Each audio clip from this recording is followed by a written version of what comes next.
অধ্যায় বর্ধমান শহরে রথতলা মনোহর দাস বিদ্যা নিকেতনের প্রধান শিক্ষক।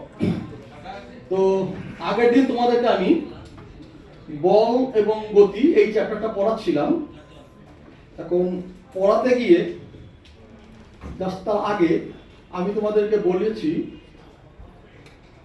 স্থিতি গতি নিয়ে কিছু বলেছি। আচ্ছা বলো তো, এই বোর্ডটা, আমি ধরো এই বোর্ডটা একটা অবজেক্ট। বোর্ডটা কি? স্থির বস্তু, ঠিক আছে। আর এটাকে যখন আমি এই করছি, এটা কি? গতিশীল বস্তু। তাহলে স্থিতি মানে কি? স্থির থাকছে, এক জায়গায় স্থির থাকছে। আর গতিশীল কি? বস্তুটা সময়ের সাথে সাথে তার অবস্থান পরিবর্তন করছে। এই অবস্থান পরিবর্তন করতে গিয়ে আরেকটা কথা কিন্তু বলেছিলাম, কার মনে আছে? 9 হলেও আমি একটা টার্ম এনেছিলাম, নির্দেশতন্ত্র। ছেড়ে দাও। একটা বিন্দুর সাপেক্ষে, দেখো তোমরা কিন্তু মনে রাখছো না। তাহলে এই কথাটাও কিন্তু বলতে হবে, শুধু এটা বললে হবে না যে সময়ের সাথে সাথে অবস্থান পরিবর্তন করছে, এর সঙ্গে পূর্ব বিন্দু সাপেক্ষে এটাও বলতে হবে। তাহলে গতীয় অবস্থা আমি যখন বলছি, এই যে বস্তু যে অবস্থায় আছে, এই যে গতীয় অবস্থা বা স্থিতি অবস্থা। আচ্ছা, একটা বস্তু এটা ধরো স্থির আছে, এটাকে যদি আমি গতিশীল করতে চাই কি করতে হবে? আমি কিছু একটা দিলাম, এটাকে কি বলি? না, কি করছি? এই তোমরা তো সব মলে যাচ্ছ, লেখা থাকে পুশ পুল। এভাবেও করতে পারি, এভাবেও করতে পারি। তাহলে কিছু একটা দিয়ে, সে তোমার ঠেলেই হোক বা টেনেই হোক, আমি এটাকে কি করছি? গতীয় অবস্থানটার পরিবর্তন করে দিচ্ছি। অর্থাৎ যদি বস্তুটা গতিশীল থাকে আমি তাকে স্থির করে দিচ্ছি, বা স্থির থাকলে সেটাকে আমি গতিশীল করে দিচ্ছি। এই এই যে করছি, এটাকে কি বলবো? এটা কি বলবো বল? আচ্ছা বেশ, এবার তোমরা বলো তো, এটা একটা দেওয়াল, স্থির না গতিশীল? আচ্ছা, আমি কিন্তু সত্যি অভিনয় করছি না, আমি টিচার, আমি কিন্তু খুব জোরে ঠেলছি। তাহলে কি বল প্রয়োগ করলাম?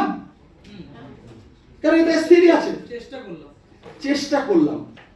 পরে আমি বলবো ব্যালেন্সিং ফোর্স, আনব্যালেন্সিং ফোর্স, একটু তার আগে বলিনি।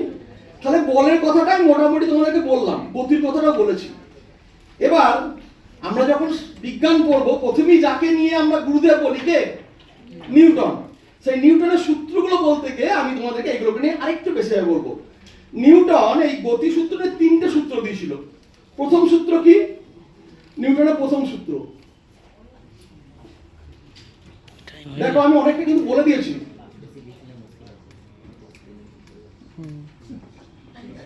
হ্যাঁ, বাহির হইতে প্রযুক্ত বল দ্বারা অবস্থার পরিবর্তন না করলে স্থির বস্তু চিরকাল অবস্থানই বলেছি স্যার।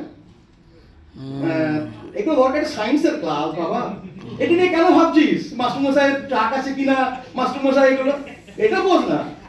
অবস্থার পরিবর্তন না করলে স্থির বস্তু চিরকাল স্থির অবস্থায় থাকবে, গতিশীল। ঠিক আছে, তাহলে পুরোটাই কিন্তু আমি বলে দিয়েছি তোদেরকে। নিউটন যেটা বলে আমরা সবটাই জানি। নেক্সট, এখান থেকে আমরা কি বলতে পারি? তাহলে একটা জিনিস দেখ, আমি বলতে পারি, ধর এই একটা,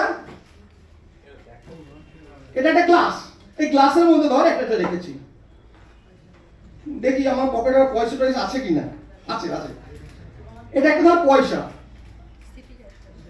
পয়সাটা এখানে রাখলাম, এই যে ঠেলে দিলাম, তাহলে এটা পড়ে গেল কেন? এইখানেই থাকতে চাইছিল। আচ্ছা, এটাও যদি বুঝতে অসুবিধা হয়, বাসে আসার সময় যখন আমি দেখলাম বাসটা হঠাৎ ব্রেক টিপলো, তোরা বসেছিলিস, তাও কি হলো? সামনের দিকে ঢুকে গেলি। আবার বাস হঠাৎ যদি, সরি উল্টো বলে ফেললাম আমি, বাসটা চলছিল, দাঁড়িয়েছিলিস, হঠাৎ থেমে গেল, কি হলো? কেন? কেন না, যে অবস্থায় আছে স্থির বা গতিশীল, সে সেই অবস্থায় থাকতে চায়। এটা একটা ধর্ম, এই ধর্মটাকে বলা হয় জাড্য। এটাই তুমি প্রথম কথা থেকে পাচ্ছি। আরেকটা জিনিস পেলাম, দেখ, বল। বলটা কি? বাইরে থেকে আমরা যেটা প্রয়োগ করে স্থির বস্তুকে স্থির গতিশীল করছি বা করার চেষ্টা করছি, বা গতিশীল বস্তুকে স্থির করছি বা স্থির করার চেষ্টা করছি, সেটাই বলছি তাহলে প্রথম গতিসূত্র থেকে আমি দুটো জিনিস পেলাম। একটা কি, বলের সংজ্ঞা, আমি খুব তাড়াতাড়ি করে লিখে দিচ্ছি, আদুল জাড্য। জাড্য বা দু প্রকার, আর 1 মিনিট 5 মাস। স্থিতিজাড্য এবং গতিজাড্য। স্থিতিজাড্য কোনটা তোরাই বলতে পারবি, বলতো স্থিতিজাড্য কোনটা? জাড্য কিন্তু বলেছি স্থির বস্তু স্থির থাকার যে প্রবণতা ধর্ম, স্থিতিজাড্য তোরাই বলতে পারছিস। আর গতিশীল বস্তুর গতিশীল অবস্থা বজায় রাখার যে ধর্ম, সেটাকে বলা হয় গতিজাড্য। এবার আমি এই যে বল বললাম, বলের সংজ্ঞা বললাম, বলের পরিমাপে আসতে হবে আমাকে, সেটাতেই এসেছিলেন দ্বিতীয় সূত্রে। দেখ আমি লিখে দিচ্ছি, লিখছি না, সময় নেই তো, ঘন্টা পড়ে যাবে। কোন বস্তুর ভরবেগের পরিবর্তনের হার বস্তুর উপর প্রযুক্ত বলের সমানুপাতিক, এবং বল যেদিকে প্রযুক্ত হয় ভরবেগের পরিবর্তনও সেই দিকেই ঘটে। আচ্ছা, একটা নতুন টার্ম সমানুপাতিক, তোরা অঙ্কতে শিখেছিস। একটা অঙ্ক করতে পারলে একটা চকলেট দেবো, দুটো চকলেট দেবো, হয়ে গেছে। কি বললো আর কিছু বললো না।